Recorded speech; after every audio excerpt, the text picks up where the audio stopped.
I'd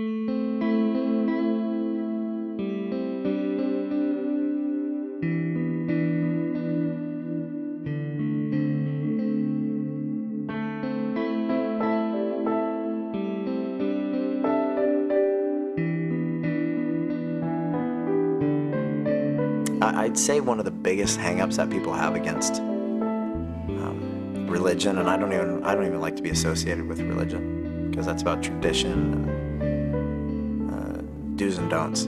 That's not what Christianity was born for.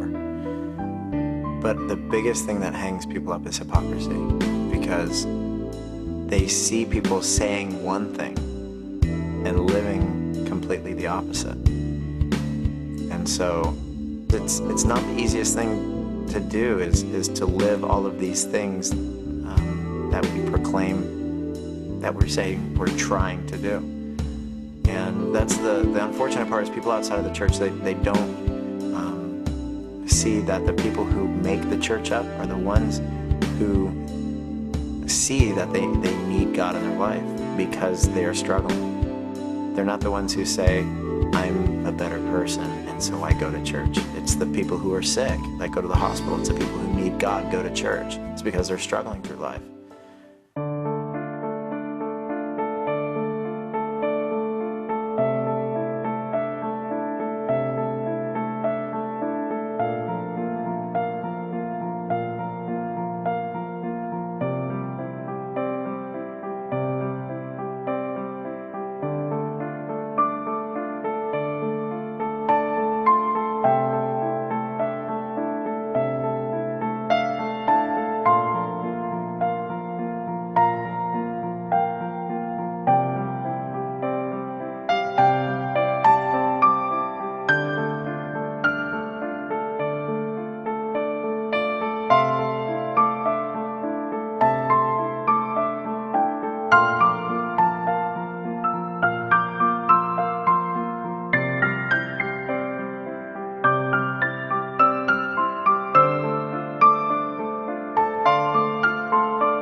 I had a student at my wakeboard camp years ago who we had the same conversation. He's like, man, I just don't go to church because of the hypocrites.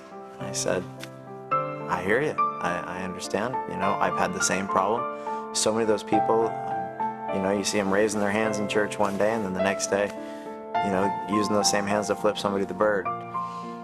And so I compared it to these other students that were at my camp. And it was a husband and wife, and the husband during the week was a complete jerk to his wife, to everybody in the boat. And I'm not judging the guy, but it's just for the sake of the story. The guy was just not a nice guy.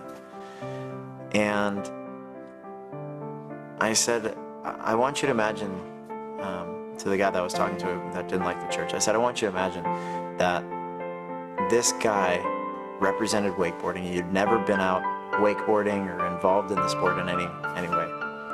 And the first time you show up is at my camp and you see this guy, and he's a complete jerk to everybody. And this guy is the only example of a wakeboarder that you have ever seen.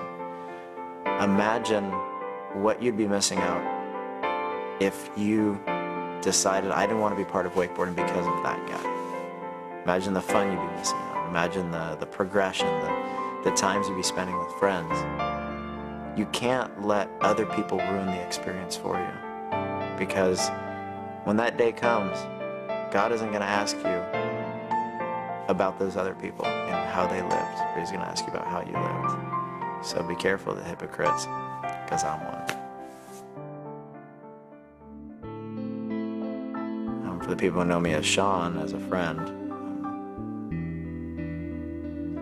those are the hardest people to witness to, because I see you most often.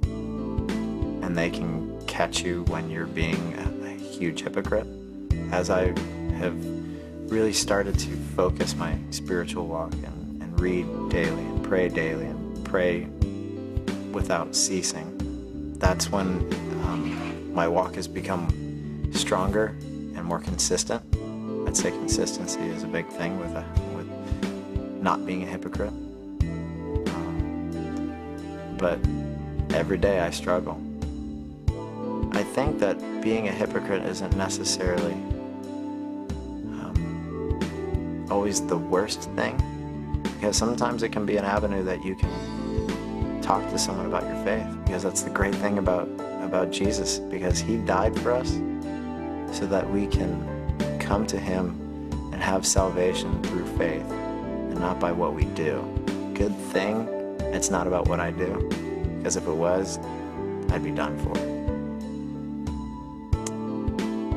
And so when you have the opportunity to turn hypocrisy into a positive, it really shows what Christianity is all about, honestly.